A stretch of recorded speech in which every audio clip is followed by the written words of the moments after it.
October 6, 1973. The world awoke to the echo of shells, the roar of engines, and the tension of men standing on the precipice of history. In the arid, jagged expanse of the Golan Heights, 400 Soviet-supplied T-55 tanks rumbled like an unstoppable tide, their steel hulls glinting in the early morning sun, a mechanical army poised to crush any resistance in their path. Across the rugged plateau, however, only 100 Western tanks stood in defiance, a fraction in number yet resolute, embodying an unshakable determination that would shock not only their adversaries, but the world itself. From the first moment the horizon erupted with dust and fire, it became painfully clear that this was not merely a confrontation of armor and artillery, but a battle of wills, ingenuity, and sheer audacity. Soldiers hunkered behind the scant cover of ruined fortifications, their eyes scanning the undulating landscape, hearts hammering with the knowledge that every decision made in those tense minutes could tip the scales between survival and annihilation. The Soviets, confident in the superiority of numbers, had anticipated an easy sweep, a demonstration of mechanical might that would cement their influence in the region. Yet what unfolded defied every expectation, exposing the limits of mass and the unpredictable nature of courage. As the sun climbed higher, the shadows of tanks stretched long across the rocky terrain, the air thick with the smell of gunpowder, burning diesel, and the intangible scent of fear mingled with resolve. Every gunner, every commander, every soldier on both sides became part of a tableau where skill, foresight, and sometimes sheer luck determined life or death, where the weight of history pressed down with every thunderous blast, and where the Golan Heights transformed from a mere strategic location into a crucible that would test the very essence of human tenacity. The Western tank crews, aware of their numerical inferiority, relied not on brute force but on tactical brilliance, improvisation, and intimate knowledge of the unforgiving terrain. Ambush points were chosen with meticulous care. Choke points identified where the T-55s' advantage in numbers could be neutralized. Engineers and reconnaissance units moved silently in the shadows, planting mines, marking kill zones, and guiding armored units with signals so subtle that even the most vigilant Soviet scouts struggled to detect them. It was a chess game played with shells and steel, each side maneuvering to outwit the other, yet the difference lay in the fusion of human creativity with mechanized firepower. The Western tanks, though fewer, moved like predators, striking with precision and vanishing before the Soviets could regroup. Every hit was calculated, every retreat deliberate, and each engagement added layers to a narrative that would ripple through military academies for decades. From the top of a ridge, a commander could see the entire battlefield, a mosaic of dust clouds, fireballs, overturned vehicles, and advancing armored lines. But even from that vantage, the resilience and adaptability of the outnumbered force below were almost unbelievable. It was in these moments that doctrine clashed with reality, that manuals and statistics failed to account for the human factor, and that the Soviets, despite their overwhelming numbers, felt the first tremors of a shock they had not anticipated. Amid the chaos, individual stories emerged like sparks in a storm. A young Western tank gunner, barely out of training, held his position under relentless bombardment, his hands steady despite the deafening cacophony, his eyes locked on the advancing enemy as if fate itself had entrusted him with a singular purpose. Elsewhere, a platoon commander orchestrated a feint so convincing that entire Soviet units fell into the trap, their advance slowed, confusion spreading like wildfire across their ranks. Radio chatter crackled with tension, coded commands flying back and forth, while artillery observers relayed coordinates with split-second urgency. The human element, often overshadowed by the thunder of engines and the clatter of treads, proved decisive, revealing that even in an age of machines, it is intellect, courage, and the will to survive that tip the balance. Each hour of engagement layered new complexity onto the battlefield. Every maneuver carried the weight of calculated risk, and every pause between assaults was a quiet moment heavy with anticipation, as though the desert itself was holding its breath, waiting to witness which side would bend, which would break, and which would defy the odds. By nightfall, the initial shock waves of battle had set in. The T-55s, designed for mass assaults and overwhelming force, found themselves slowed, disoriented, and hemmed in by an enemy they had underestimated. Smoke rose from abandoned vehicles, tracer fire streaked the darkened horizon, and the occasional flare illuminated the harsh faces of soldiers locked in a struggle, far beyond mere numbers. Reports filtered back to Soviet command, disbelief mingling with frustration. How could a force so small hold ground against such overwhelming odds? The answer they realized too late lay not in tanks or guns alone, but in ingenuity, adaptability, and an unyielding commitment to the defense of a strategic and symbolic position. In that first day, the foundation of legend was laid. 100 tanks, seemingly insignificant in the shadow of 1,400 T-55s, had carved out a narrative of courage and tactical brilliance that would resonate far beyond the Golan Heights, challenging assumptions about the nature of power, the limits of mechanized warfare, and the unpredictable triumph of human determination. The dawn of the second day broke with an uneasy stillness, as though the desert itself had grown, wary of the clash of titans that had scarred its surface. The Western tanks, battered but unbowed, repositioned behind rocky outcrops, their crews scanning every ridge, every fold in the terrain for signs of the relentless T-55 advance. Smoke from the previous day's skirmishes lingered in the air, curling like ghostly fingers around shattered vehicles, a stark reminder of the carnage already inflicted. Commanders on both sides pored over maps and intelligence, issuing orders with precision. Yet nothing could account fully for the ingenuity displayed by the outnumbered defenders. The Soviets, accustomed to sweeping offensives and confident in the mechanical superiority of their forces, were confronted with a reality they could neither predict nor easily overcome. 100 tanks, a fraction of their number, operating with coordination, audacity, and an almost preternatural understanding of the battlefield. Each engagement became a test of reflex, strategy, and nerve. Every encounter was a fleeting dance between survival and annihilation, a pulse-quickening ballet where a single misstep could spell doom. As the day wore on, the Western crews refined their tactics.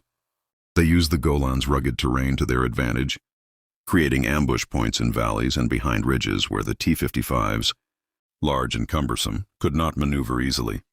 Mines were deployed with calculated precision, and artillery observers directed fire with uncanny accuracy, turning natural obstacles into death traps.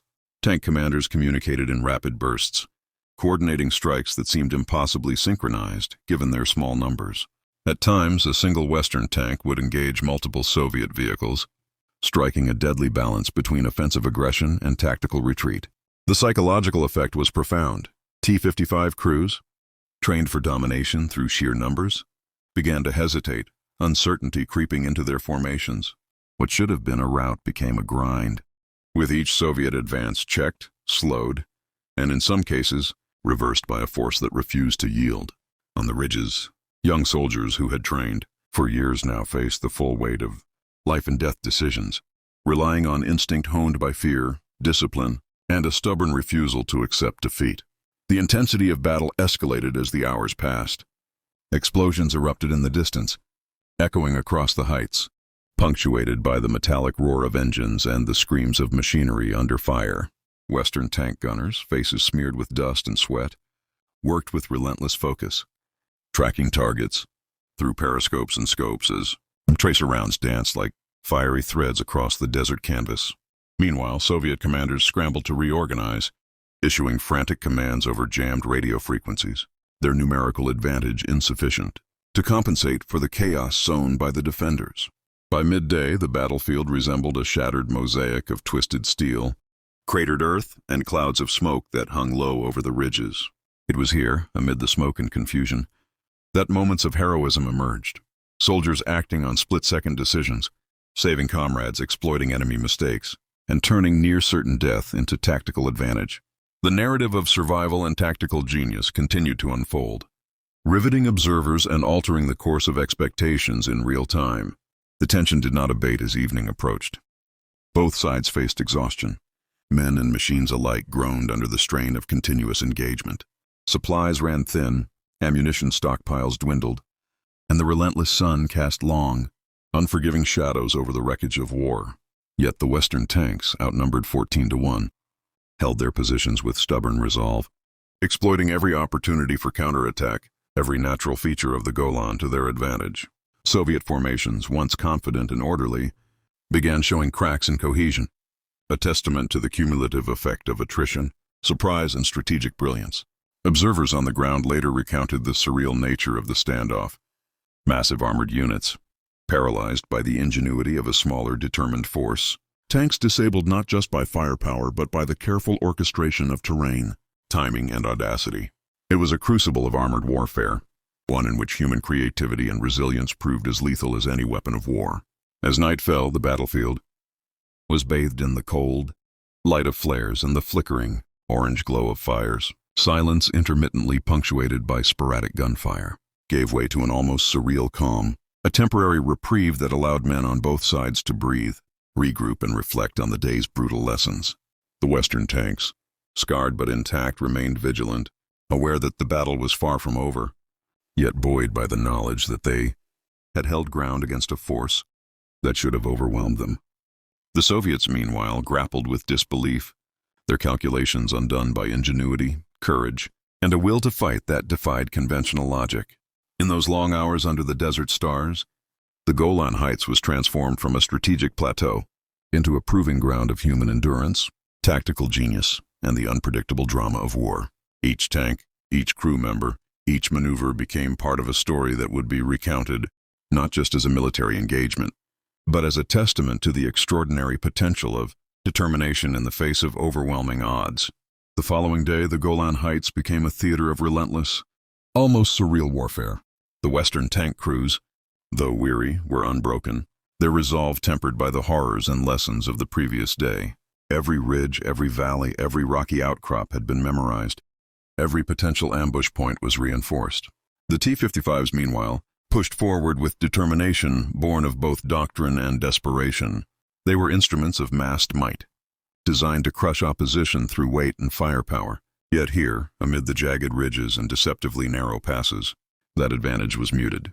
The desert itself seemed to conspire against the Soviets, the rocky terrain slowing advances, funneling tanks into traps, and exposing their vulnerabilities.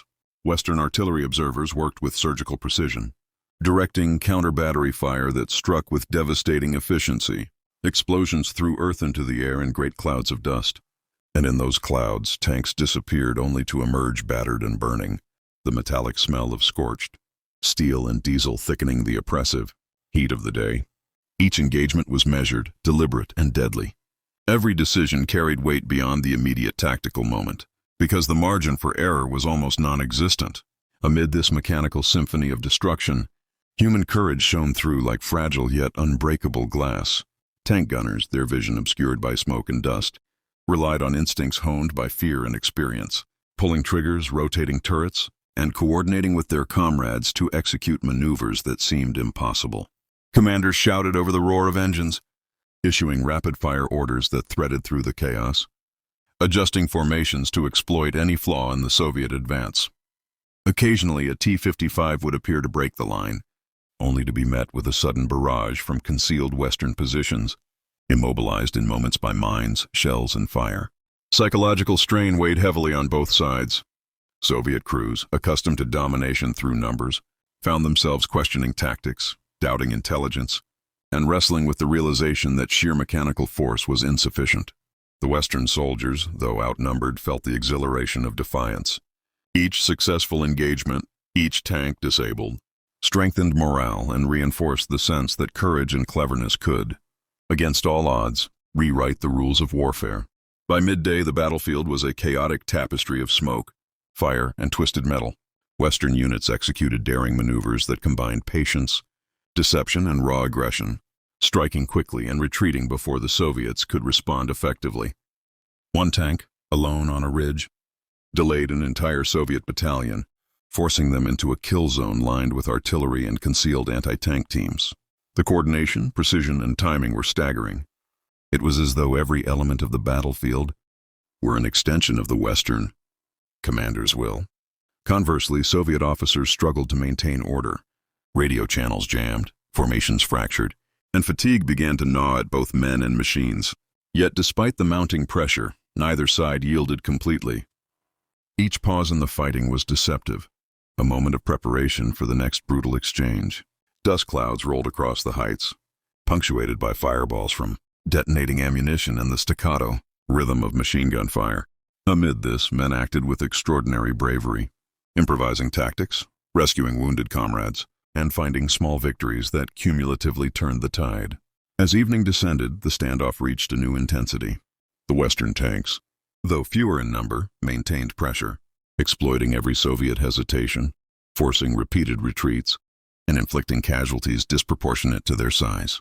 Commanders orchestrated intricate patterns of fire, creating illusions of larger forces, striking fear into the hearts of their opponents. The Soviets, frustrated and increasingly disoriented, realized that the battle was not simply about destruction. It was about psychological dominance, about breaking the resolve of an opponent who refused to be crushed by overwhelming numbers. Nightfall brought temporary calm, yet the tension was suffocating. Soldiers huddled in positions, listening for the faintest rumble of enemy movement, eyes scanning for glimmers of light, ears straining to catch every echo of distant artillery. The battlefield, littered with debris, twisted metal, and smoke, bore witness to a war fought not just with machines, but with intellect, willpower, and the stubborn refusal to yield. In those long hours under the stars, every decision carried monumental significance. Every action could alter the course of the standoff.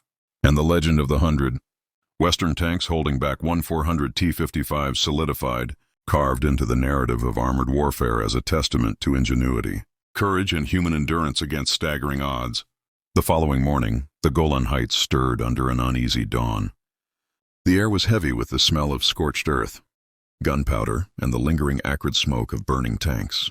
The Western crews, battered and exhausted from days of relentless engagement, moved like shadows among the ridges, each step deliberate, each decision carrying the weight of survival and victory. Reconnaissance teams crawled forward to scout Soviet positions, returning with reports that shaped the flow of every maneuver. The T-55s, formidable in number but constrained by the terrain and the clever positioning of their opponents, pressed forward with mechanical persistence, yet their movements grew hesitant, cautious, and occasionally disordered. Every Soviet advance was met with a calculated strike, often from angles they could not anticipate, a sudden eruption of fire that immobilized a tank or forced it to withdraw. It was here that the genius of terrain exploitation, deception, and timing revealed itself fully, turning the battlefield into a living, breathing organism under the control of those who understood its subtle contours. Throughout the day, the engagement evolved into a deadly ballet of movement, fire, and counterattack. Western commanders anticipated Soviet thrusts, using dummy positions and false signals to draw enemy units into kill zones. Mines and concealed artillery destroyed vehicles with terrifying efficiency, while tanks positioned along ridgelines delivered enfilade fire that shredded advancing columns. Each encounter highlighted the critical interplay between human ingenuity and mechanical power. Tank gunners and commanders worked with near telepathic coordination, often relying on instinct honed through fatigue, fear, and training. On the other side, Soviet crews, accustomed to relying on mass, faced frustration and rising panic as the rhythm of battle defied their expectations. Orders issued from higher command arrived late, miscommunicated, or were outright ignored in the chaos, leading to fragmented assaults that only compounded their losses. Every hour, the narrative of the engagement shifted, creating a tension that was almost unbearable. The gap between the two sides defined not by numbers alone, but by courage, strategy, and the relentless pursuit of advantage. By mid-afternoon, the battlefield had become a surreal landscape of twisted metal, deep craters, and fire-scarred earth. The Western tanks, though reduced in number by attrition, continued to dominate key positions, each maneuver meticulously planned yet executed with audacious improvisation. Smoke plumes marked the destruction of Soviet vehicles, while tracer fire arced across ridges in deadly ribbons of light. Individual heroism emerged with startling clarity. A young gunner, isolated behind a ridge, held off a Soviet platoon with calm precision, his shots felling one tank after another, buying critical time for reinforcements to regroup. Elsewhere, a commander coordinated a feint that drew Soviet forces into a trap, resulting in the immobilization of multiple tanks and the temporary severing of a key enemy advance route. The Western crew's intimate knowledge of the terrain amplified every advantage, transforming what should have been a hopeless defense into a series of tactical triumphs. Psychological strain on the Soviets intensified with every thwarted assault. The belief in invincibility, in numerical dominance, was eroding before their eyes, replaced by mounting confusion and doubt. As dusk approached, the Golan Heights was a battlefield defined by both devastation and triumph. Western tank crews, operating on razor-edge focus and sheer willpower, had forced the Soviets into repeated withdrawals, disrupted formations, and inflicted losses far beyond what their numbers might suggest. The T-55s, designed for overwhelming mass assault, were rendered vulnerable by a combination of ingenuity, tactical planning, and audacious bravery. Exhaustion was universal. Men on both sides bore the physical and psychological scars of continuous combat. Yet even in fatigue, the defenders' discipline held. Their coordination remained sharp, and their morale, surprisingly, was undiminished. Every ridge and valley became a potential point of leverage, every moment a chance to turn the tide, and the very air seemed charged with the anticipation of decisive action. Nightfall did not bring relief. Rather, it marked the beginning of the next phase, where silent movement, vigilance, and precision strikes would dominate the battlefield. In those final hours before darkness fully enveloped the heights, the legend of 100 Western tanks holding at bay 1-400 T-55s solidified, etched not just in military reports, but in the imagination of every soldier who witnessed the improbable resilience and brilliance of the defense. The night was a restless, fractured calm. Soldiers huddled in the shadows, listening intently to the distant hum of engines, the occasional crackle of gunfire, and the subtle whispers of wind across the rugged terrain. The Western tank crews, though exhausted, used the darkness as an ally, repositioning silently, scouting Soviet movements, and reinforcing vulnerable positions with precision.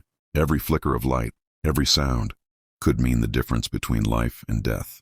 The T-55s, aware that their numerical advantage had yet to secure victory, advanced cautiously, probing defenses, testing for weaknesses, but the defenders anticipated every feint.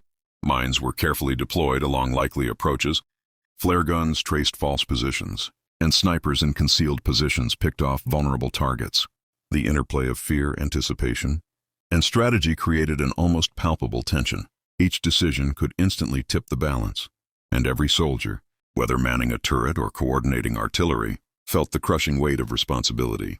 The desert night became a theater of shadows and fire, where a single misstep could be fatal, and where courage, discipline, and intuition dictated survival. As the first hints of dawn crept across the horizon, the final hours of confrontation began to unfold. The Western tanks, reduced by attrition but unbroken in spirit, executed a series of coordinated maneuvers designed to channel the T-55s into the most disadvantageous terrain. Narrow passes.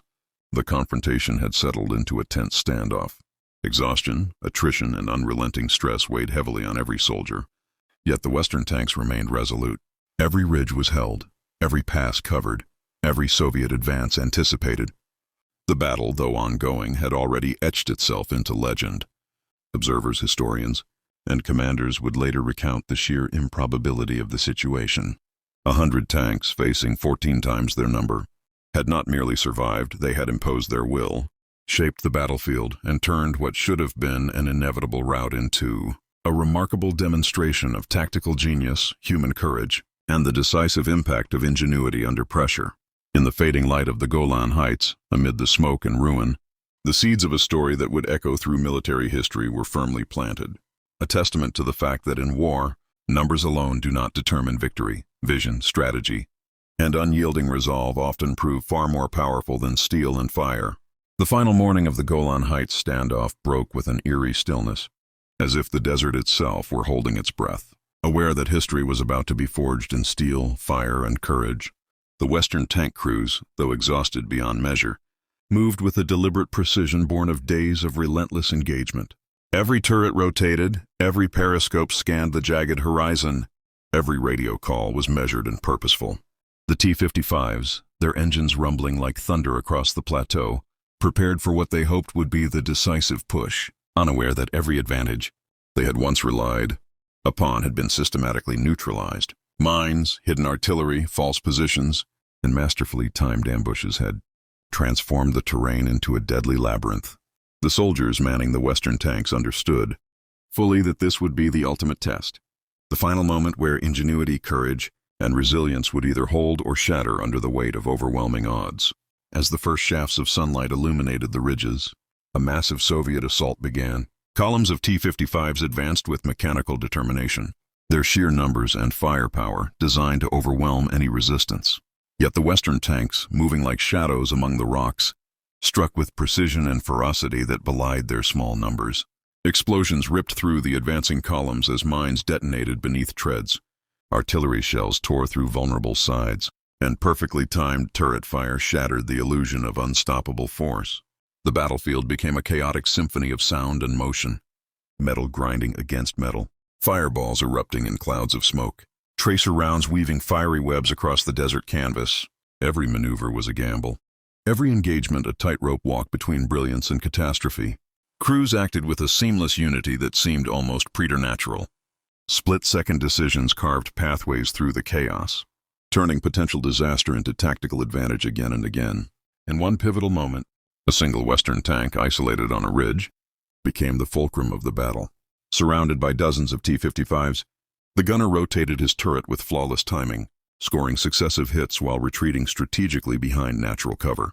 Nearby, other tanks executed a feigned withdrawal, luring a Soviet battalion into a trap, layered with artillery fire and concealed anti-tank positions. The result was catastrophic for the attackers. Tanks immobilized, crews pinned down, and momentum shattered. The psychological impact on the Soviets was immediate. Hesitation replaced aggression. Confusion replaced coordination. And what had once been a confident advance became a fractured, disoriented struggle for survival. Each successful maneuver by the defenders reinforced their audacity and the impossible nature of their stand. Across the heights, the air crackled with tension, as the realization set in that sheer numbers could not dominate strategy, that courage and intellect could defy what logic said was inevitable. By mid-afternoon, the battlefield had transformed into a landscape both surreal and horrifying. Twisted wreckage of T-55s lay scattered across ridges and valleys, smoke rising in slow curling columns. The Western tanks, though fewer than at the start, moved with relentless focus, exploiting every Soviet misstep, every hesitation, every flaw in formation. Individual acts of heroism punctuated the chaos. Gunners who refused to abandon their posts despite overwhelming odds. Commanders coordinating maneuvers under fire that would later be studied in military academies, and crews improvising in ways that rendered the enemy's superior numbers ineffective. The Soviet assault, massive in scope yet faltering in execution, highlighted the extraordinary effectiveness of small unit tactics, terrain mastery, and human ingenuity. The Golan Heights had become more than a battlefield.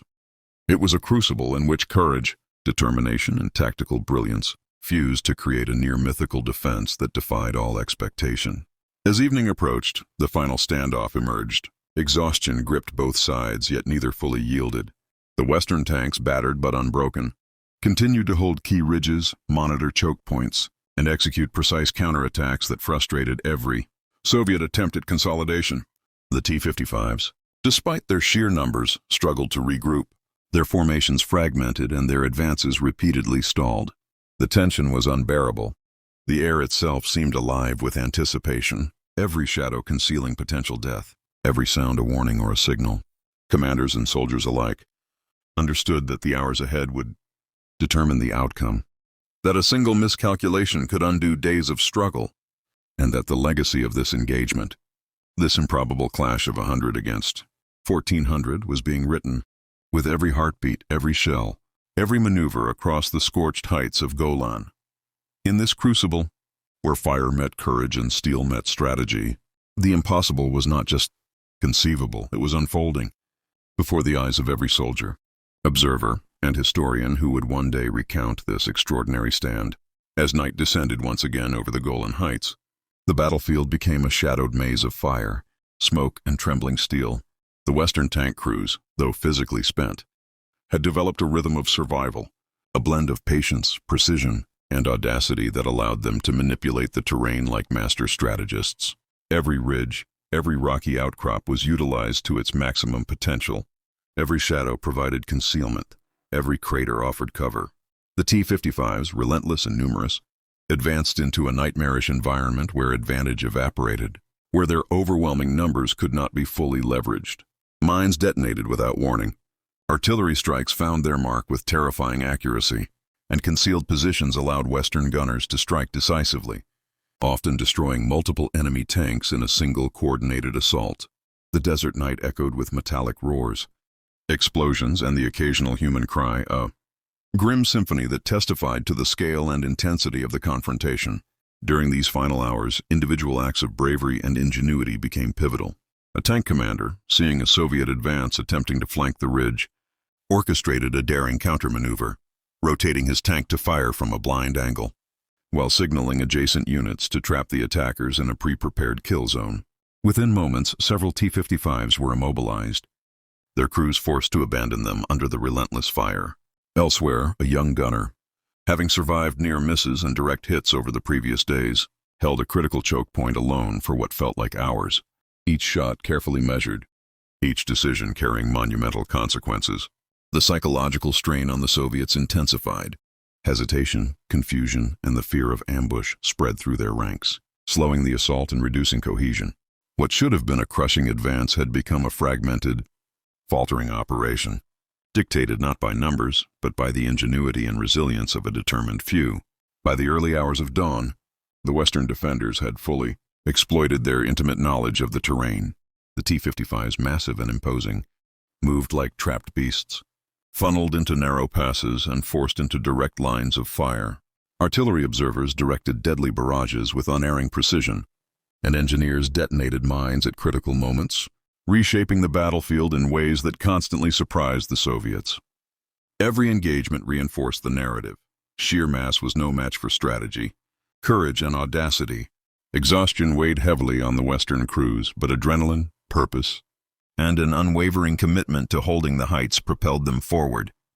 Every decision, every maneuver, every shot was imbued with the knowledge that they were defending not just a ridge, but the very principle that ingenuity and will could defy overwhelming force.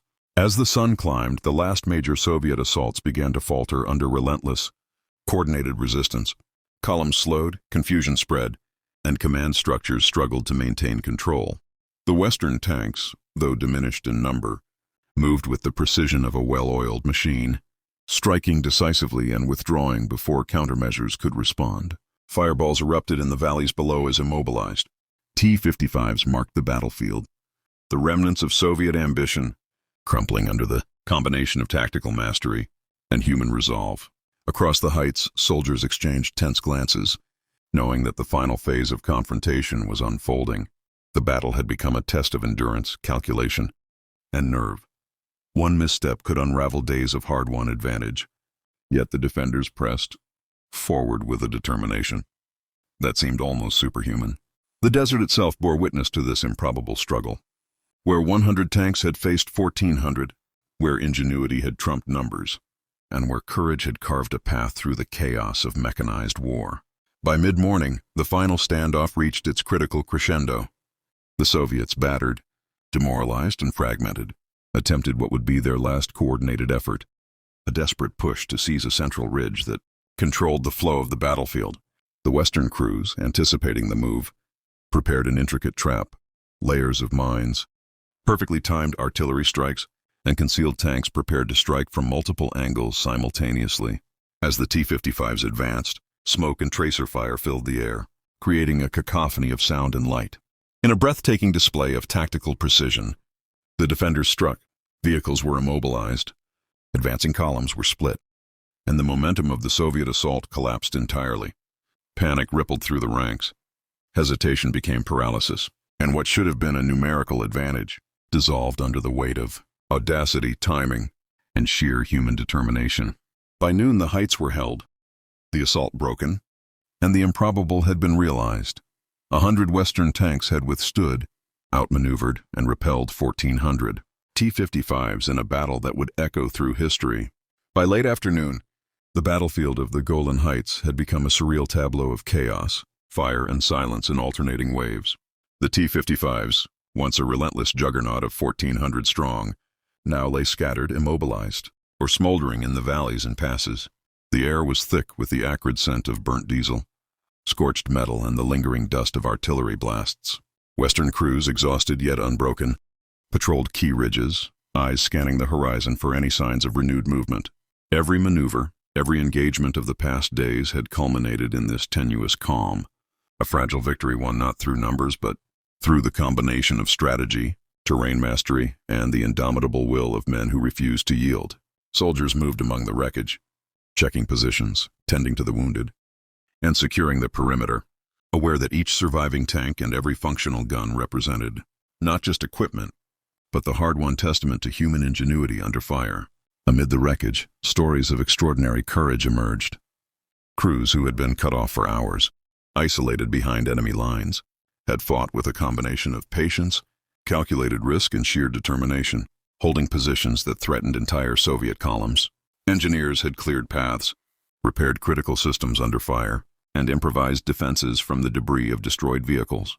Artillery observers perched on rocky outcrops continued to calculate coordinates, ensuring that any renewed assault would meet with overwhelming resistance. Each action reinforced the staggering improbability of the defense. 1,400 T-55s, a force trained, equipped, and prepared for decisive victory, had been unable to overwhelm a mere 100 Western tanks operating under extreme duress. The desert itself bore witness to the extraordinary, where small numbers, sharp minds, and relentless courage had turned the tide of what many had expected to be a swift and predictable outcome. By nightfall, the battlefield settled into a tense, watchful quiet. The Western crews, aware that they had held the heights against overwhelming odds, allowed themselves the briefest moments of reflection. Around them, the twisted hulls of enemy tanks glimmered in the fading light, the fire of artillery strikes still casting shadows across the ridges. Yet there was no room for complacency. Vigilance remained paramount, for even the slightest lapse could have catastrophic consequences. Men shared quiet words, checked their equipment, and tended to the wounded, their exhaustion tempered by the awareness of the monumental achievement they had accomplished. Across the battlefield, the Soviets regrouped, but the momentum had shifted irrevocably. The psychological edge now belonged to the defenders, the narrative rewritten in real time by courage, cunning, and relentless discipline. In those hours, as stars emerged over the jagged Golan terrain, the legacy of the battle began to crystallize. 100 Western tanks, faced with 1,400 T-55s, had not only survived but dictated the terms of engagement. They had transformed the plateau into a fortress of ingenuity, turning the numerical advantage of the enemy into a liability. Soldiers reflected on the improvisation, split-second decisions, and sheer human endurance that had carried them through relentless assaults. Commanders noted the seamless coordination that had neutralized overwhelming force, and historians would later study the tactics that made the improbable possible. The battle was more than a clash of steel. It had become a study in psychology, strategy, and the extraordinary potential of a determined few to defy expectation. In the quiet aftermath, amid the smoke, fire, and broken machines, the Golan Heights bore silent witness to one of the most remarkable defensive feats in modern military history, a testament to the power of courage, intellect, and resolve against impossible odds. In the days that followed the peak of the battle, the Golan Heights remained a landscape of quiet vigilance, each ridge and valley marked by the scars of steel and fire. Western tank crews, though finally able to rest from the unrelenting pressure of direct combat, remained alert, constantly patrolling the terrain, repairing battered machines, and fortifying positions against any possibility of renewed attack. Even as the immediate threat receded, the lessons of the battlefield were etched into every decision. The terrain, once merely a backdrop, had become a weapon. Timing, coordination, and ingenuity were as lethal as any shell, and the human spirit, tested beyond limits, proved to be the decisive factor in survival and dominance. Soldiers shared stories of narrow escapes, of tanks destroyed mere meters from their positions, of comrades whose bravery had saved entire units from destruction. These narratives, though rooted in personal experience, were intertwined with the larger legend, the improbable defiance of 100 Western tanks against 2,400 T-55s. Soviet commanders, forced to retreat and reassess their approach, could not help but recognize the extraordinary challenges posed by the defenders. Despite superior numbers and firepower, the coordination, improvisation, and determination of the Western crews had turned the battlefield into a labyrinth of danger for the advancing columns. Communications, once reliable and decisive, had faltered under the pressures of terrain and enemy ingenuity. Formations had fragmented, advances slowed, and every misstep magnified under the relentless observation of the defenders. It became evident that mechanical strength alone could not dominate human skill and resolve. The Soviets' losses, both material and psychological, underscored a critical lesson. In warfare, numbers and technology matter, but understanding, adaptation, and courage can redefine the possible. Across the desert plateau, the detritus of tanks, shell craters, and scorched earth testified to the relentless struggle, the cost of engagement, and the triumph of those who refused to be overwhelmed.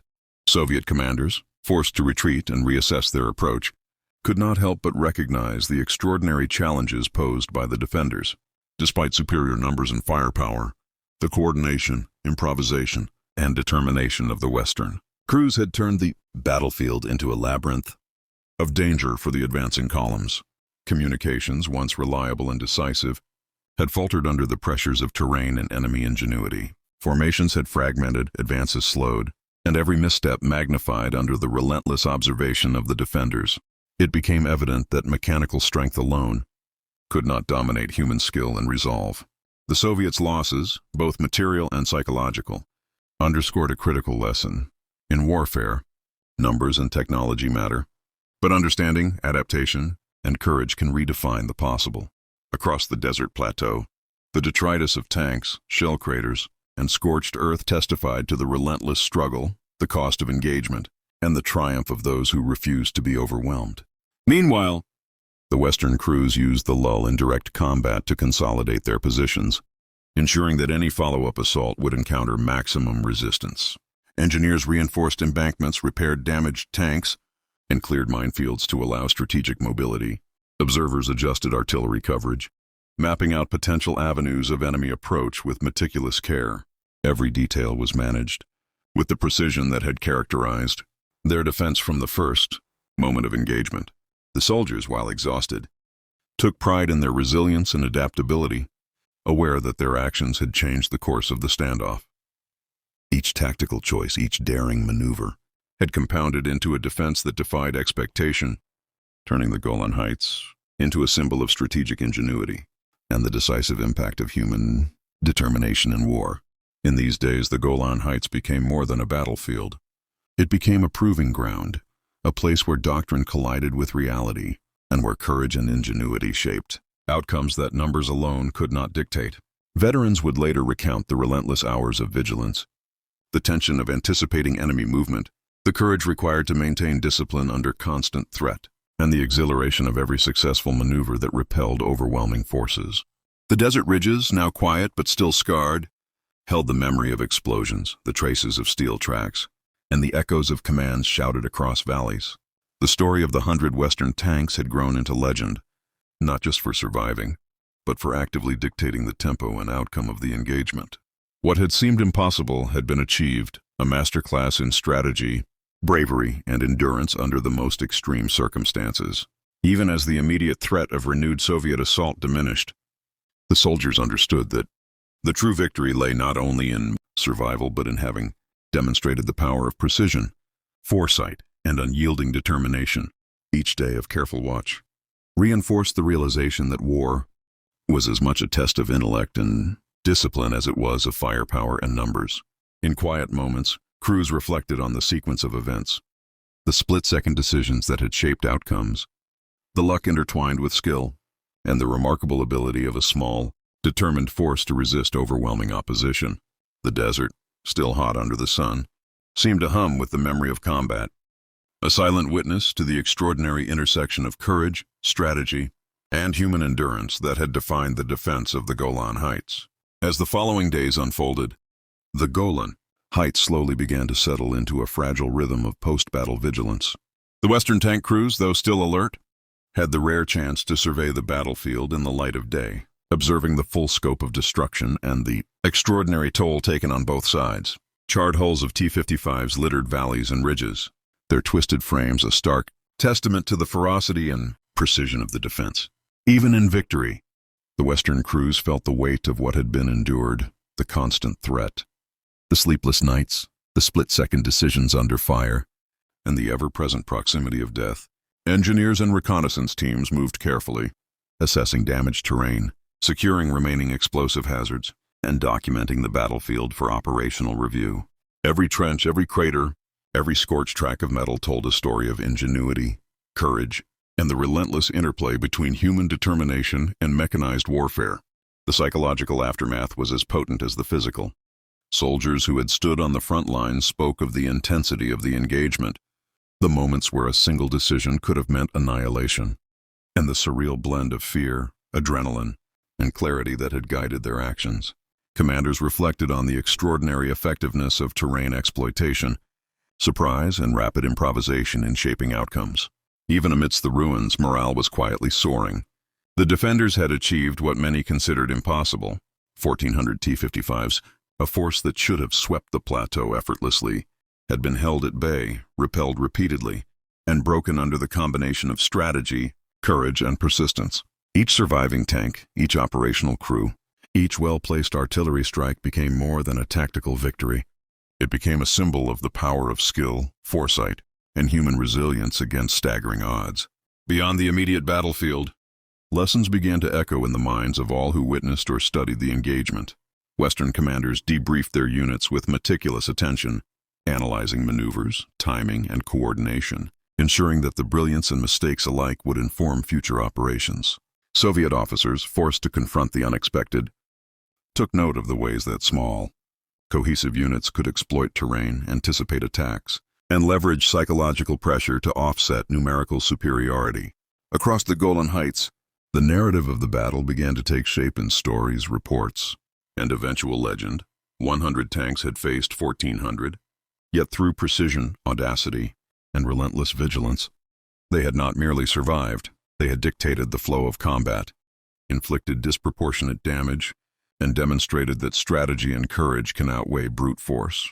The battlefield, though still scarred, had become a living classroom in resilience, adaptability, and tactical ingenuity. Amid the ruins, individual acts continued to inspire awe. Crews who had narrowly escaped destruction recounted the ingenuity that saved them, using shadows, ridges, and the smallest terrain features to evade overwhelming fire, coordinating maneuvers across distances, with nothing but hand signals and intuition, and making instantaneous decisions under stress that would determine the fate of men, machines, and positions alike. Each story added texture to the larger legend, weaving together the human element with the mechanical, the intellect with brute force, and strategy with raw courage. Soldiers shared these accounts quietly among themselves, in moments of respite, creating a tapestry of memory that would survive long after the engines had cooled and the smoke had cleared. The Golan Heights had tested them in ways that textbooks could never convey. It had revealed the edge of endurance, the power of creativity under pressure, and the indomitable spirit that can turn even the most hopeless scenario into a triumph. Even as the immediate threat of combat faded, vigilance remained. Patrols moved through rocky ridges, reconnaissance monitored distant movement, and artillery positions were maintained in readiness. The Western crews understood that war was never truly over, that holding ground was as much a mental and psychological challenge as a physical one. The discipline, coordination, and situational awareness that had been forged in the crucible of battle became the foundation for continued defense.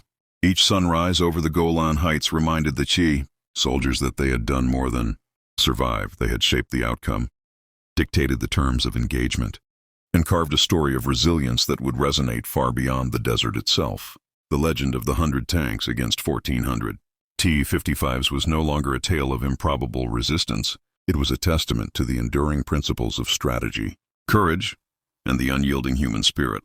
In the days and nights that followed the last major engagement, the Western crews on the Golan Heights moved through a landscape that was both familiar and alien. The ridges they had defended, with such audacity, were scarred by fire and pocked with the remnants of armored giants. Tank tracks crisscrossed the plateau like scars across skin, and the occasional plume of smoke from smoldering T-55s reminded everyone that the battle's echoes were still present. Yet amid this devastation, a quiet sense of mastery and accomplishment had settled over the defenders.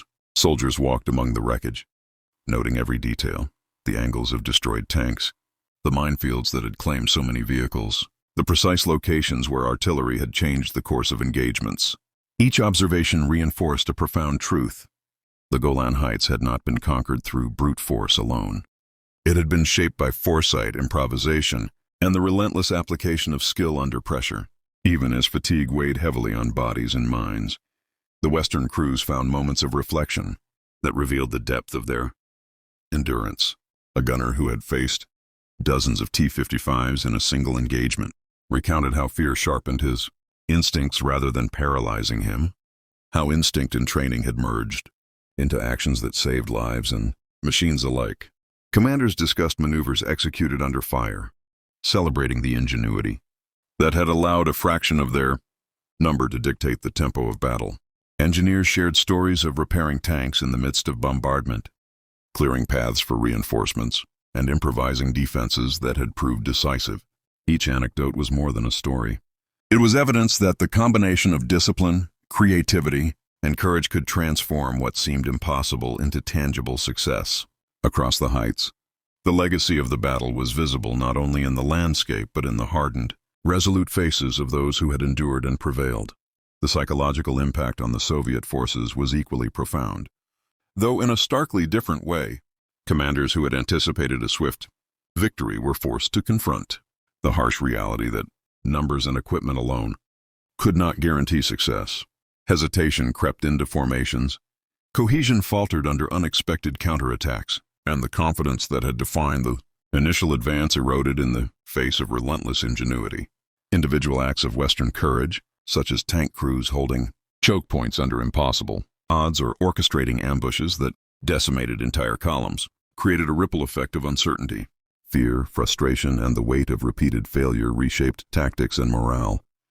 The battle, originally expected to be a demonstration of overwhelming power, became instead a study in the limits of mechanical dominance when confronted with terrain mastery, creativity, and unyielding resolve. Meanwhile, the Golan Heights itself seemed to retain the memory of what had transpired. Each ridge, valley, and pass carried the echoes of explosions, the rumble of engines, and the shouts of men who had faced near-certain destruction yet refused to yield. The terrain had become an ally to those who understood its contours, a deadly adversary to those who ignored them.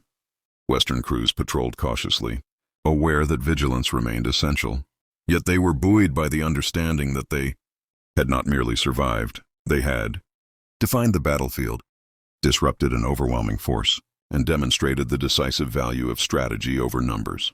Even as repairs were made, positions reinforced, and the immediate threat waned, the lessons of the engagement were etched deeply into every action and decision.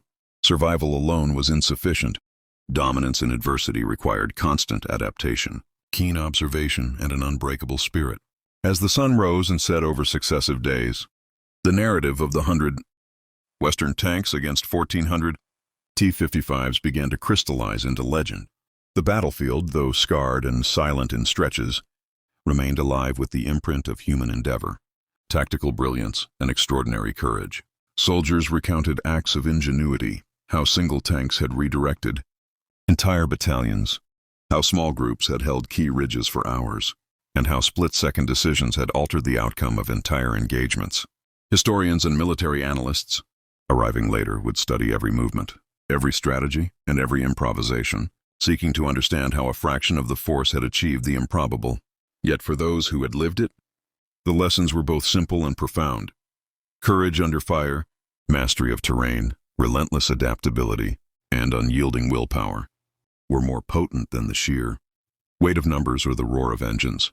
Even in the quiet aftermath, the battle continued to shape the minds and actions of those involved. Soldiers walked among the remnants of T-55s, noting the wreckage, the patterns of destruction, and the ingenuity that had turned the tide. Commanders reflected on every maneuver, every ambush, and every moment where intuition and calculated risk had intersected to produce success. Conversations revolved around tactics, but also around the human element, the resilience, discipline, and courage that had made the difference. The Golan Heights was no longer merely a strategic location. It was a proving ground, a crucible, and a testament to the extraordinary potential of a determined few to defy overwhelming odds. Each day, as crews maintained positions, repaired vehicles, and observed the horizon, the story of the battle became both a living history, lesson, and a psychological anchor, reinforcing confidence, vigilance, and the enduring principle that in warfare, intellect and willpower can triumph over brute force.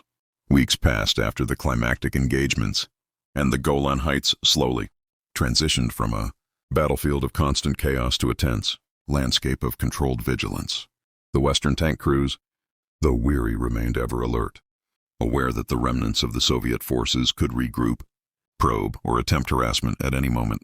Supply lines were repaired and fortified, damaged tanks painstakingly restored, and artillery positions recalibrated to maintain dominance over critical ridges and valleys. The men moved with a disciplined rhythm born of both habit and necessity. Every patrol, every observation post, and every repair operation was conducted with precision that spoke to the lessons learned under relentless pressure. The battlefield, though quieter, was a living reminder of the extraordinary hours, days, and nights of struggle that had defined the defense.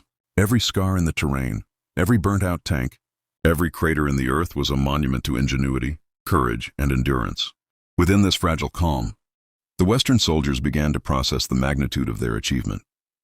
They had faced 1,400 T-55s with a force of barely 100 tanks, yet they had held their ground, dictated the tempo of battle, and inflicted devastating losses. The magnitude of the challenge they had overcome was both sobering and inspiring. Crews shared stories of split-second improvisation, audacious maneuvers, and near-miraculous survival. Engineers recalled repairing tracks and turrets under enemy fire. Commanders recounted feints that had trapped advancing columns. Gunners spoke of holding choke points alone against overwhelming odds. Each story reinforced a simple truth. The battle had been won not merely with steel and firepower, but through intellect, strategy, courage, and unyielding determination. The battlefield itself seemed to pulse with this legacy, its scorched earth a silent witness to the improbable triumph of human ingenuity over overwhelming force. Even the Soviet forces, now regrouped at the edges of the plateau, could not escape the lessons of the encounter. Commanders and strategists studied the engagement, recognizing that sheer numerical superiority could be negated by small unit coordination, terrain exploitation, and psychological pressure. Hesitation, miscommunication, and disorganization had repeatedly turned their advantage into vulnerability. Reports highlighted the ingenuity of 100 tanks controlling the battlefield, turning every ridge and pass into a trap, and forcing repeated retreats. The battle initially expected to be swift and decisive, in favor of the numerically superior force, had instead become a cautionary tale. When courage, discipline, and tactical creativity intersect, even overwhelming odds can be resisted. The Golan Heights had transformed into a living example of strategy triumphing over brute force, and the legend of the defense began to spread, studied and admired far beyond the desert itself. And so, as the final echoes of battle faded into the Golan wind, the heights lay in a fragile, haunted silence, a scarred monument to both human ingenuity and the devastating cost of defiance. The earth was torn, blackened by fire and rent by explosions, each crater and twisted hull of a T-55 telling the story of lives extinguished too soon, of men who had stared into the maw of overwhelming force and refused to yield. Among the survivors, faces were lined with exhaustion, eyes haunted by memory, hearts weighed by the knowledge of comrades lost, tanks destroyed, and victories bought at an unthinkable price. In the quiet, the desert seemed alive with the whispers of the fallen, their courage and sacrifice woven into every ridge and valley, reminders that even triumph is inseparable from grief. The Western tanks, though victorious, bore the marks of relentless struggle. The scorched armor, shattered turrets, and worn tracks were silent witnesses to the unimaginable tension, fear, and determination that had carried them through days of fire and smoke. Soldiers wandered among the wreckage, each step a reflection on the razor-thin line between survival and death, recalling split-second decisions that had saved lives or condemned them, and knowing that the weight of every choice would linger far, longer than the battle itself. Every ridge, every pass, every shadowed crevice told a story of courage. Against odds that seemed insurmountable, the air still carried the acrid tang of burnt metal, the distant echoes of artillery, and the faint groans of vehicles that would never move again, reminders that the triumph had been bought with more than strategy, with more than mechanical skill, but with human lives, hopes, and dreams. The men who had held the heights understood that history would remember the victory, the brilliance of their defense, and the ingenuity that had turned the impossible into reality. But history could never truly feel the fear, exhaustion, or the endless nights spent under the shadow of annihilation. Each survivor carried with them an invisible scar, the echo of screams, the weight of friends lost, and the knowledge that bravery often arrives hand in hand with grief. And yet in the midst of this desolation, There remained a quiet, haunting beauty, the defiance of spirit, that had resisted 1,400 tanks with only 100, the coordination and courage that had made the impossible possible, and the unyielding resolve of men who refused to surrender, even as death loomed over every ridge. The Golan Heights had become both a grave and a monument, a place where human ingenuity, courage, and sacrifice converged into legend. The stars above, indifferent and eternal, shone down on the desolate ridges and scorched earth, casting long shadows over the broken machines and the men who survived to tell the tale. And in that silent, starlit moment, it became clear that the story of the 100 tanks against 1,400 T-55s was more than a military achievement. It was a testament to the human capacity for courage, ingenuity, and endurance in the face of annihilation, and a reminder that even in victory, the scars of war remain, etched into the earth, into memory, and into the hearts of all who bore witness. In the end, the Golan Heights remembered what numbers alone could not conquer: courage, strategy, and the unyielding will of those who refused to yield. 100 tanks had faced 1,400, and those scars remained on the land and in the hearts of men. Their defiance became legend, a reminder that even against impossible odds, human ingenuity and bravery can shape history. And subscribe WW2 Revealed for daily new videos. Thanks for watching.